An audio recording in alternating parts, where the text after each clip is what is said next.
Hello बच्चों, welcome to our channel gap engineers. उम्मीद करता हूँ आप सब अच्छे होंगे। ठीक है ना। क्या किया था हमने हम अगर बात करें तो पिछले क्लास में हमने क्या किया था, जो हमारा रिलेशन एंड फंक्शन है उसकी फर्स्ट एक्सरसाइज का इंट्रोडक्शन पार्ट पढ़ लिया था। आज हमको क्या करना है, स्टार्ट करना है जो एक्सरसाइज है, एनसीईआरटी की एक्सरसाइज है, उसको स्टार्ट करना है हमको। ठीक है ना। तो स्टार्ट करने से पहले हमने क्या पढ़ा था, तो हमने पढ़ा था ऑर्डर्ड पेयर के बारे में, ऑर्डर्ड पेयर के बारे में पढ़ा था। और हमने क्या पढ़ा था कि क्या होता है कार्टेशियन प्रोडक्ट, ये दोनों चीजों के बारे में पढ़ा था। उन्हीं के बेसिस पे हमारा ये क्वेश्चन है। ठीक है ना। तो अगर हम बात करें पहला क्वेश्चन जो हमारा एनसीईआरटी का है, उसमें दो ऑर्डर्ड पेयर दे रखे हैं। तो हमने क्या पढ़ा था, if two ordered pairs are equal, दो ऑर्डर्ड पेयर इक्वल कब होंगे, दो ऑर्डर्ड पेयर अगर x1 y1 x2 y2 है, ये दोनों ऑर्डर्ड पेयर तभी इक्वल होंगे जब इसका फर्स्ट एलिमेंट इसके फर्स्ट एलिमेंट के इक्वल होगा और इसका सेकंड एलिमेंट इसके सेकंड एलिमेंट के इक्वल होगा। इसका मतलब यहाँ पे अगर हम करना चाहें तो इसका मतलब क्या हुआ कि ये जो है ये इसके इक्वल होगा और ये जो है ये इसके इक्वल होगा। तो यहाँ पे अगर हम इक्वल करते हैं x/3 + 1 = 5/3, तो x/3 इज इक्वल टू कितना हो जाएगा, 5/3 - 1। इसको आप सॉल्व करेंगे तो 2/3 हो जाएगा, 3 से 3 कैंसिल आउट हो जाएगा। तो x की वैल्यू आपकी कितनी आ जाएगी, 2 आ जाएगी। x की वैल्यू कितनी आ जाएगी, 2 आ जाएगी। सिमिलरली अगर y - 2/3 इज इक्वल टू 1/3, तो y इज इक्वल टू 3/3, तो y की वैल्यू आपकी कितनी आ जाएगी, 1 आ जाएगी। ठीक है ना। होप समझ में आएगा आप लोग को, इसको नोट डाउन कर लीजिए।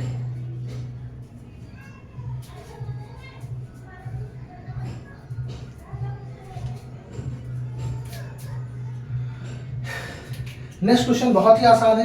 नेक्स्ट क्वेश्चन में क्या कर रहा है कि सेट ए हैज 3 एलिमेंट, इसका मतलब जो एन ए है, एन ए की वैल्यू आपको दे रखी है 3। ठीक है ना। एंड सेट बी दे रखा है। तो अब यहाँ पे हम बी की भी बात करें तो बी में कितने एलिमेंट्स हैं, तो बी में भी आपके कितने एलिमेंट्स हैं, 3 एलिमेंट्स हैं। तो क्या पूछा है, number of elements in set A cross B. अब हमने क्या पढ़ा था, हमने क्या बताया था आपको कि एन ए क्रॉस बी में कितने एलिमेंट्स होंगे, तो एन ए क्रॉस बी में आपके n A multiplied by n B elements होंगे। तो अगर इसको मल्टीप्लाई करें तो 3 क्रॉस 3 इज इक्वल टू कितना हो जाएगा, 9 एलिमेंट्स। कितने एलिमेंट्स होंगे, तो एन ए क्रॉस बी में आपके कितने एलिमेंट्स होंगे, 9 एलिमेंट्स होंगे। होप समझ में आएगा आप लोग को, नोट डाउन कर लीजिए इसको।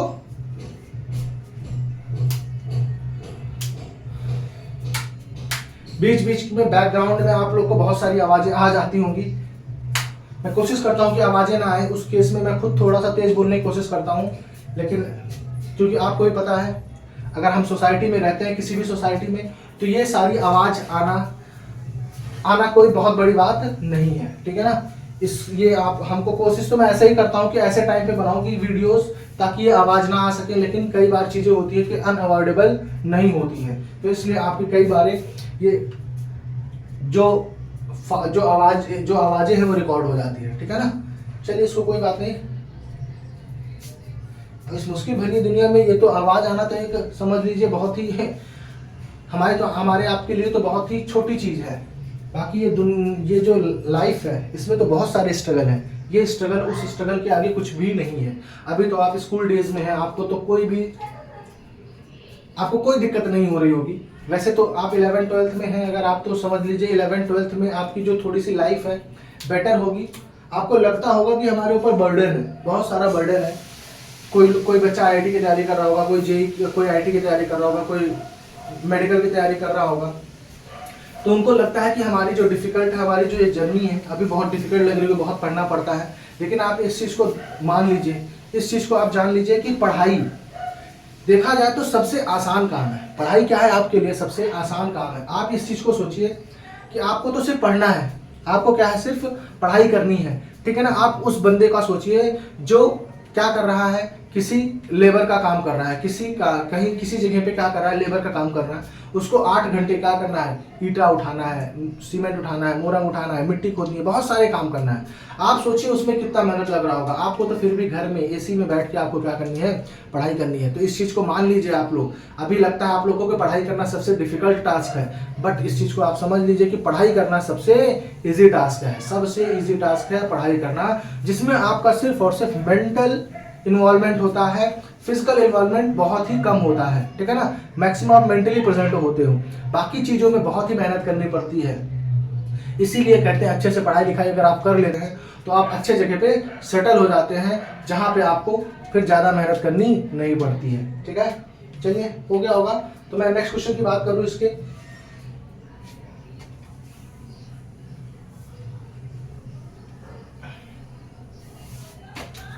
नेक्स्ट क्वेश्चन की बात करें, थर्ड क्वेश्चन। तो आपका क्या दे रखा है, सेट जी दे रखा है 7,8 और सेट एच दे रखा है आपका 5,4,2। आपको क्या निकालना है, जी क्रॉस एच और एच क्रॉस जी दोनों निकालना है, ठीक है ना। एच क्रॉस जी और जी क्रॉस एच निकालना है आपको। अब हम बात करें जी क्रॉस एच की, जी क्रॉस एच, तो जी क्रॉस एच कितना हो जाएगा, आप अब तो आप खुद आंसर लिख रहे होंगे, 7,5 7,4 7,2 8,5 8,4 और 8,2।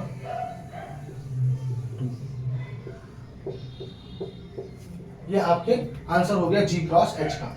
एच क्रॉस जी की बात करें तो यही ऑर्डर्ड पेयर आएंगे, बस ये भी क्या हो जाएगा, उल्टा हो जाएगा, क्योंकि अब जो सेट एच है हमारा फर्स्ट एलिमेंट, फर्स्ट सेट है, और सेट बी जो है वो सेकेंड एलिमेंट है। मैंने सिर्फ जो ऊपर ऑर्डर्ड पेयर लिखे थे उनको हमने क्या कर दिया, रिवर्स कर दिया, क्योंकि हमारे आंसर वही आएंगे। हो सकता है इनका जो सीरीज, मतलब इनका जो जिस सीरीज में लिखे हुए हैं वो मैटर ना, वो दिख ना रहा हो, लेकिन नॉर्मल हमने इसका उल्टा कर दिया तो हमारे आंसर्स एलिमेंट सेम रहेंगे, ठीक है ना। इनका जो सीरियल है वो मैटर नहीं करेगा यहाँ पे। वो समझ में आ गया होगा आप लोग को। थर्ड क्वेश्चन, फोर्थ क्वेश्चन की बात करें तो फोर्थ क्वेश्चन क्या कह रहा है, state whether each of the following is true और false if p is equal to m cross n दे रखा है, p is equal to m comma n दे रखा है, q is equal to n comma m दे रखा है, n कॉमा m दे रखा है, और क्या कह रहा है, p cross q m comma n और n कॉमा m आएगा आंसर। तो आप बताइए क्या ये सही है, तो आपको भी दिख रहा होगा कि ये क्या है, फॉल्स है, क्योंकि p अगर ये दे रखा है तो p क्रॉस q में कितने एलिमेंट्स होने चाहिए थे, p क्रॉस q में 4 एलिमेंट होने चाहिए थे। कितने एलिमेंट्स होने चाहिए थे, 4 एलिमेंट्स होने चाहिए थे, जबकि यहाँ पे क्या दे रखा है, सिर्फ और सिर्फ, ठीक है ना, 2 एलिमेंट दे रखा है, तो ये आपका क्या हो जाएगा, फॉल्स हो जाएगा। ये आपका क्या हो जाएगा, फॉल्स हो जाएगा फर्स्ट पार्ट। सेकंड पार्ट क्या कह रहा है आपका, if a and b are non-empty set, that a cross b is a non-empty set of ordered pairs x y such that x belongs to a and y belongs to b। इसका मतलब क्या कह रहा है कि x और y, a और b, a and b ये दो क्या है, नॉन एम्प्टी सेट है, ये दोनों क्या है, नॉन एम्प्टी सेट है, ठीक है ना, नॉन एम्प्टी सेट है। तो जब हम a क्रॉस b निकालेंगे, जब हम a क्रॉस b निकालेंगे तो हमारा ऑर्डर्ड पेयर बनेगा क्या, x, y टाइप का, सच दैट जो x होगा वो a से बिलोंग करेगा और जो y होगा वो b से बिलोंग करेगा। तो हमने क्या पढ़ा है, हमने डिफिनीशन ही यही पढ़ी है कि ऑर्डर्ड पेयर की, कि जब कार्टेशियन प्रोडक्ट की, जब हम कार्टेशियन प्रोडक्ट मल्टीप्लाई करते हैं तो x y जो ऑर्डर्ड पेयर बनता है, x जो है वो फर्स्ट सेट से बिलोंग करता है और y जो है वो सेट क्या होगा, b सेट से बिलोंग करेगा। तो इसका मतलब ये हमारा ऑप्शन क्या हो जाएगा, ट्रू है, क्योंकि ये नॉन एम्प्टी सेट है, तो आंसर भी नॉन एम्प्टी आएगा, ठीक है ना। तो ये आपका सेकंड पार्ट था जो कि ट्रू है। थर्ड पार्ट की बात करें तो थर्ड पार्ट में क्या दे रखा है आपको, a दे रखा है 1,2 b दे रखा है आपका 3,4 और a क्रॉस b इंटरसेक्शन 5 आपका कह रहा है 5 होगा, ठीक है ना। चलिए देख लेते हैं इसको। तो हम बात करें b इंटरसेक्शन 5, तो b इंटरसेक्शन 5 आपको भी पता है, b इंटरसेक्शन 5 पहले इरेज कर लेते हैं इसको।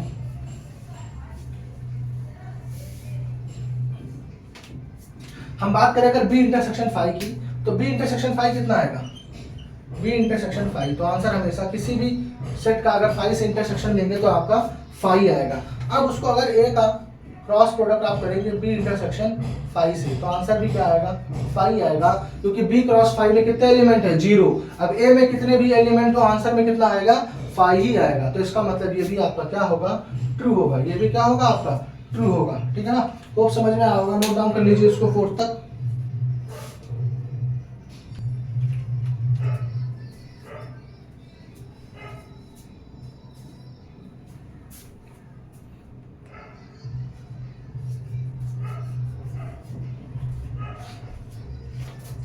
नोट डाउन कर लिया होगा।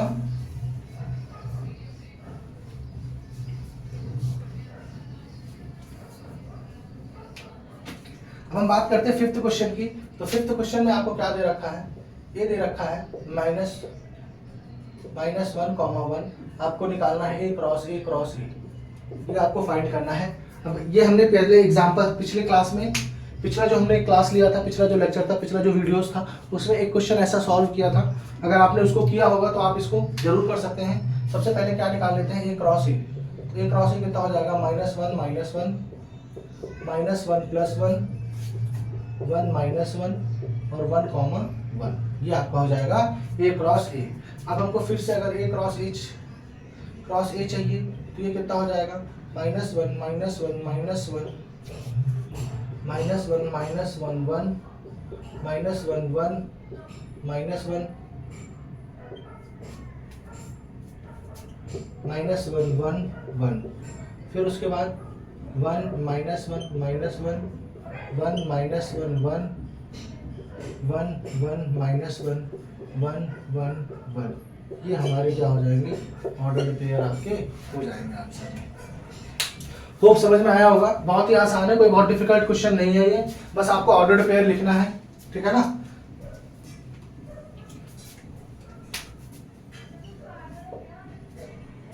सिक्स क्वेश्चन की बात करें तो ये भी बहुत आसान क्वेश्चन है। A cross B is equal to आपको क्या दे रखा है, AX AY BX BY।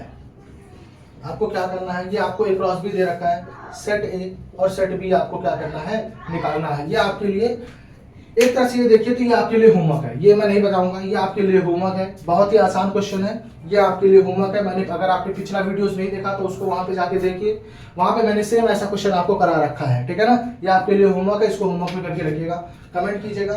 7 question की बात करें तो क्या दे रखा है, A की वैल्यू दे रखी है आपकी 1,2, B की वैल्यू दे रखी है 1 2 3 4 और C की वैल्यू दे रखी है 5 6,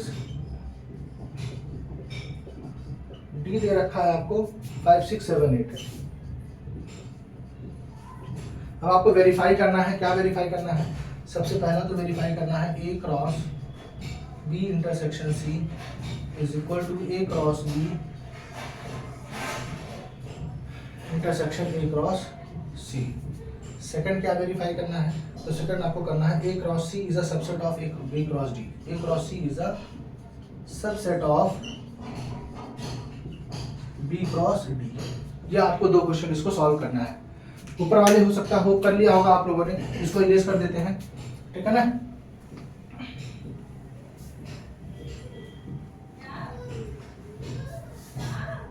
अब इसको बात करें सॉल्व करने की, तो सबसे पहला क्या करा है, B इंटरसेक्शन C। तो सबसे पहले हम B इंटरसेक्शन C निकाल लेते हैं, फर्स्ट को वेरीफाई करते हैं। तो LHS निकालते हैं पहले, तो LHS में सबसे पहले क्या निकाल लेते हैं, B इंटरसेक्शन C। तो B और C में कॉमन, तो B में और C में आपका कॉमन कुछ भी नहीं है, B और C में आपका कॉमन कुछ भी नहीं है, तो क्या हो जाएगा 5। अब जब आप उसको A के साथ क्या लेंगे, इंटरसेक्शन लेंगे, तो वो भी आंसर कितना आ जाएगा 5। A के साथ इंटरसेक्शन, सॉरी A के साथ अगर उसका कार्टेशियन प्रोडक्ट निकालते हैं तो भी क्या आ जाएगा आपका 5। फिर आपका क्या कर रहा है, RHS की बात करें, क्या निकालना है, A cross B। A cross B आपका कितना आ जाएगा 1, 1, 1, 2, 1, 3, 1, 4, 2, 1, 2, 2, 2, 3 और 2, 4। ये आपका आ जाएगा A क्रॉस B, ठीक है ना। अब क्या निकालना है, A क्रॉस C। तो A क्रॉस C होगा 1, 5, 1, 6, 2, 5 और 2, 6। अब हमको क्या करना है, इसका इंटरसेक्शन लेना है। आप इसका इंटरसेक्शन में देखिए क्या कुछ कॉमन है, देखिए आपको यहाँ पे कुछ भी कॉमन नहीं मिल रहा होगा, कुछ भी कॉमन आपको नहीं मिल रहा होगा, कोई भी टर्म कॉमन, कोई भी ऑर्डर्ड पेयर आपका कॉमन नहीं है। तो इसका मतलब ये क्या आ गया है, इसका आंसर 5 आ गया। तो यहाँ से हम लिख सकते हैं A cross B intersection C is equal to A cross B intersection A cross C। तो ये हमारा क्या हो गया, हेंस वेरीफाइड। ये हमारा क्या हो जाएगा, वेरीफाई हो जाएगा। होप समझ में आया होगा आप लोग को। अब देखिए हमसे क्या पूछा है नेक्स्ट पार्ट में, A cross C is a subset of B cross D। तो A क्रॉस C तो हमने निकाल रखा है, हम B क्रॉस D निकाल लेते हैं। क्या निकाल लेते हैं, B क्रॉस D निकालें अगर हम, B क्रॉस D, तो B क्रॉस D कितना आएगा, B का D के साथ निकाले, बहुत लंबा एलिमेंट आएगा। अब देखें तो क्या आएगा 1 5 1 6 1 7 1 8, फिर 2 5 2 6 2 7 2 8, फिर 3 5 3 6 3 7 3 8, 4 5 4 6 4 7 4 8। ये आपका आ गया बी क्रॉस डी। अब सबसेट क्या होता है तो आप लोगों ने पढ़ा है सेट्स में, सेट्स के चैप्टर में पढ़ रखा है कि अगर सेट ए के सारे एलिमेंट सेट बी से बिलोंग कर रहे हैं तो वहां से हम लिख सकते हैं set A is the subset of set B. ठीक है ना। अब यहाँ पे देखिए ए क्रॉस सी में क्या आ रहा है 1, 5 1, 6 2, 5 2, 6। अब यहाँ देखिए 1, 5 1, 6 2, 5 2, 6, ये ए क्रॉस सी क्या हो रहा है बी क्रॉस डी से बिलोंग कर रहा है। तो यहाँ से हम लिख सकते हैं A cross C is the subset of B cross D. तो ये हमारा वेरीफाई हो जाएगा यहाँ से। ठीक है ना। आपको सेट्स लिखना है, फिर आपको वहां पे ये आपको लिख देना है कि ए क्रॉस सी क्या है, सबसेट है बी क्रॉस डी का। ठीक है ना। होप समझ में आ गया होगा आप लोग को। नोट डाउन कर लीजिए, इसको नोट डाउन कर लीजिए।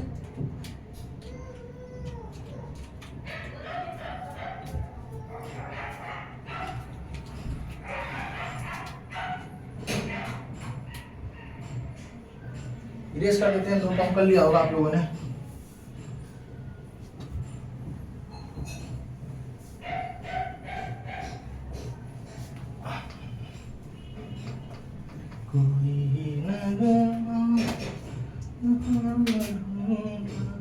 एट क्वेश्चन की बात करें तो क्या कह रहा है आपको ए सेट दे रखा है, सेट ए दे रखा है कितना 1, 2, सेट बी दे रखा है आपको कितना 3, 4। आपसे क्या कह रहा है कि ए क्रॉस बी में ए क्रॉस बी के पहले तो ए क्रॉस बी लिखना है, उसके बाद पूछा है number of subset of A cross B, number of subset of A cross B. उसके बाद क्या पूछ रहा है कि जो भी ए क्रॉस बी के सबसेट्स होंगे वो सारे आपको लिस्ट भी करने हैं, मतलब आपको सारे लिखने भी हैं। तो चलिए सबसे पहले बात करते हैं ए क्रॉस बी की। तो ए क्रॉस बी आपका क्या आएगा, ये अभी आपको पता है कि 1, 3 1, 4 2, 3 और 2, 4। ठीक है ना। ये आपके हो गए ए क्रॉस बी। अब अगर आपको कुछ याद हो कि नंबर ऑफ सबसेट्स का फॉर्मूला क्या होता था, तो किसी भी सेट के नंबर ऑफ सबसेट का फॉर्मूला होता था 2 की पावर n, 2 की power n, where n is the number of element in set, number of element in set। ठीक है ना। सबसेट का फॉर्मूला क्या होता था, ये होता था आपका। अब यहाँ पे ए क्रॉस बी में कितने एलिमेंट्स हैं, तो 4 एलिमेंट्स हैं, 1 2 3 4। ये ऑर्डर्ड पेयर एक एलिमेंट की तरह काम करेंगे, इस चीज का ध्यान रखिएगा। तो यहाँ पे नंबर ऑफ सबसेट कितना हो जाएगा 2 की पावर 4, इट मीन 16। कितने एलिमेंट्स हो जाएंगे, कितने सबसेट्स होंगे, 16 सबसेट्स होंगे। अब उनको लिखना है तो ध्यान से देखिए। सबसे पहला 1, 3 आपका ये पहला सबसेट हो गया, 1, 4 ये आपका दूसरा सबसेट हो गया, 2, 3 ये हो गया, 2, 4 ये हो गया। ये आपके पहले 4 सबसेट्स हो गए जिसमें सिंगल एलिमेंट होंगे। ठीक। इसके बाद बात करते हैं जिसमें 2 एलिमेंट होंगे। तो 1, 3 1, 4। ठीक। 1, 3 2, 3 फिर 1, 3 2, 4। फिर उसके बाद बात करें तो क्या होगा, यहाँ पे कॉमा लगाते चले, नहीं तो कंफ्यूजन होती रहेगी आप लोग को। ठीक है ना। अब यहाँ पे बात करें हम तो क्या होगा 1। अब हम यहाँ बात करें तो 2, 4। इसके अलावा और क्या सबसेट्स होंगे आपके, तो 1, 3 1, अब ये 1, 2 ये हो जाएगा 1, 4 2, 3। ठीक। अब इसके बाद बात करें तो आपका 1, 4 के साथ और क्या बनेगा, 1, 4 के साथ आपका 2, 4 बनेगा। फिर आपका 2, 3 के साथ क्या बनेगा, 2, 4 बनेगा। अब आप यहाँ पे देखिए जो 2 एलिमेंट से है, 2 एलिमेंट से आपके 6 ऑर्डर्ड पेयर बनने चाहिए, तो 6 ऑर्डर्ड पेयर आपके बन गए हैं। अब 3 एलिमेंट से बात करें तो 1, 3 1, 4 2, 3 पहला हो गया। उसके बाद 1, 3 1, 4 2, 4 दूसरा हो गया। फिर यहाँ पे थर्ड की बात करें 1, 3 2, 3 2, 4। ठीक है ना। इसके बाद नेक्स्ट जो ऑर्डर पेयर बनेगा 1,4 2,3 2,4, तीन एलिमेंट से आपके कितने ऑर्डर पेयर बनेंगे, तो 4 ऑर्डर पेयर बनेंगे, ठीक है ना। इसके बाद जो आपका ऑर्डर पेयर बनेगा वो 4 एलिमेंट का बनेगा, जो कि आपका A क्रॉस B है, 1,4 2,3 2,4। उसके बाद जो लास्ट ऑर्डर पेयर होगा, लास्ट जो आपका सबसेट होगा वो क्या होगा, 5 होगा, ठीक है ना। तो यहाँ पे ये सारा सबसेट हो जाता है आपका। ये बहुत ही इंपॉर्टेंट है, ध्यान रखिएगा। एक क्वेश्चन भी इंपॉर्टेंट क्वेश्चन भी है, सबसेट लिस्ट करना बहुत ही दिक्कत हो जाती है, बच्चों को समझ में नहीं आता कौन सा छूट रहा है, कौन सा एलिमेंट छूट नहीं रहा है, ठीक है ना। तो इस चीज का ध्यान रखिएगा, इसको कैसे लिखना है इसको देख लीजिएगा। नहीं समझ में आता तो पहले आप एक बार जाके सेट्स के वीडियोस को देखिए कि वहां पे सबसेट्स को लिखना कैसे सीखा था, ठीक है ना। होप समझ में आएगा, नोट डाउन कर लीजिए, इसको आप लोग नोट डाउन कर लीजिए।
होप नोट डाउन कर लिया होगा आप लोगों ने। अब नेक्स्ट क्वेश्चन की बात करें तो 9th क्वेश्चन जो है आपका, ये भी आसान क्वेश्चन है, डिफिकल्ट क्वेश्चन नहीं है। इसमें जो थोड़ा सा डिफिकल्ट क्वेश्चन था ये यही वाला था, ऊपर 8th वाला क्वेश्चन, जिसमें आपको सबसेट लिस्ट करने थे। तो सबसेट लिस्ट करने में थोड़ी सी डिफिकल्टी आती है। नेक्स्ट क्वेश्चन क्या कर रहा है, ए में कह रहा है 3 एलिमेंट है, बी में कितना है, 2 एलिमेंट है। तो जो हमारा ए क्रॉस बी होना चाहिए, इसमें टोटल कितने एलिमेंट्स होने चाहिए, 6 एलिमेंट होने चाहिए, ठीक है ना। खैर हमको उससे फर्क नहीं पड़ता है। अब क्वेश्चन में क्या कर रहा है कि जो ए क्रॉस बी है उसके कुछ ऑर्डर्ड पेयर हमको दे रखे हैं। तो हमको पता है अगर ए में, क्योंकि ये ऑर्डर्ड पेयर किसके हैं, जो आपका दे रखा है ऑर्डर्ड पेयर x, 1 y, 2 और z, 1, ये ऑर्डर्ड पेयर किसके हैं, ए क्रॉस बी के हैं। तो यहाँ से आपको ये पता है कि x, y और z ये तीनों किस सेट से बिलोंग कर रहे होंगे, तो ये तीनों सेट ए से बिलोंग कर रहे होंगे। अगर ये तीनों सेट ए से बिलोंग कर रहे हैं तो इसका मतलब जो सेट ए होगा, वो जो सेट ए होगा वो क्या होगा हमारा x, y, z होगा, क्योंकि तीनों डिफरेंट है, डिस्टिंक्ट एलिमेंट है। तो सेट ए तो हमको मिल गया। अब सेट बी क्या कह रहा है, सेट बी में कितने एलिमेंट है, 2 एलिमेंट है, और 2 एलिमेंट वो डिस्टिंक्ट एलिमेंट क्या है, 1, 2 है। तो हमारा सेट बी भी हमको क्या हो जाएगा, यहाँ से मिल जाएगा, क्योंकि सेट बी क्या होगा, जो second element of ordered pair होगा, जो second element of ordered pair होगा वो सेट बी से बिलोंग कर रहा होगा, ठीक है ना। तो यहाँ से हमारा आंसर निकल आएगा। होप समझ में आ गया होगा आप लोग को, नोट डाउन कर लीजिए। इसके बाद आपका एक्सरसाइज का लास्ट क्वेश्चन बचता है 10th क्वेश्चन। क्या दे रखा है यहाँ पे, क्वेश्चन में कह रहा है ए क्रॉस ए 9 एलिमेंट्स है। कितने एलिमेंट्स हैं, ए क्रॉस ए में कितने एलिमेंट्स हैं, 9 एलिमेंट्स हैं। अब ये क्या पाएगा कि जब हम सारे ऑर्डर्ड पेयर लिख रहे हैं तो उसमें 1, 0 -1, 0 और 0, 1 है, ठीक है ना। ये 2 ऑर्डर्ड पेयर पता चला कि इसमें 2 ऑर्डर्ड पेयर है। अब तुमको ए फाइंड करना है सबसे पहले तो, और उसके बाद ए क्रॉस ए लिखना है, ठीक है ना। नोट डाउन कर लीजिए इसको, पहले तो समझाते हैं आपको। आसान है, बहुत ही आसान है ये क्वेश्चन, नोट डाउन कर लीजिए। हो कर लिया होगा तो नीचे इरेज कर देते हैं, ठीक। अब देखिए क्या कह रहा है यहाँ पे, ए क्रॉस ए में 9 एलिमेंट है। अब क्योंकि अगर ए क्रॉस ए ही निकाला है तो जितने भी एलिमेंट्स होंगे ये सारे सेट ए से बिलोंग कर रहे होंगे, तो सारे डिस्टिंक्ट एलिमेंट आपको देखने हैं। तो डिस्टिंक्ट एलिमेंट आपको यहाँ मिलेगा -1, 0 और 1, 3 डिस्टिंक्ट एलिमेंट मिल गए। तो इसका मतलब ये हमारा सेट ए हमको मिल जाएगा, क्योंकि इसके अलावा कोई डिस्टिंक्ट एलिमेंट नहीं है। अब अगर ए आपको मिल गया तो आप ए क्रॉस ए निकाल सकते हैं। ए क्रॉस ए क्या हो जाएगा, -1, -1, -1, -1, -1, -1, 0, -1, 1, 0, -1, 0, 0, 0, 1, 1 कॉमा -1 1 कॉमा 0 और 1 कॉमा 1, ठीक है ना। ये आपके 9 एलिमेंट्स हो जाएंगे किसमें, ए क्रॉस ए में। यहाँ पे जो आपका एनसीईआरटी का एक्सरसाइज 2.1 है वो आपका खत्म होता है रिलेशन का। अब हम जब नेक्स्ट क्लास में पढ़ेंगे तो नेक्स्ट क्लास में पढ़ेंगे what is relation, number of relation, relations क्या होते हैं, ठीक है ना, उसके बारे में डिस्कस करेंगे। तब तक आप वीडियोस को नहीं समझ में आया तो वीडियोस को रिपीट करके देखिए। अगर वीडियोस पसंद आती हैं तो लाइक कीजिए और अपने दोस्तों के पास शेयर जरूर कीजिए। Thank you.